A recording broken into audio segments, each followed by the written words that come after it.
So good day mga kamaskulados, meron tayong bisita ngayon dito, Aerox version 3, standard version.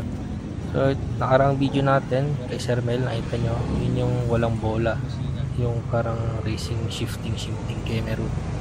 So ito guys, nakita nyo ang ganda ng ilaw niya. Hindi ko alam kung anong tawag sa ilaw na yan, pero iba siya sa version 2 sa version 1. So ito yung mga swing arm niya,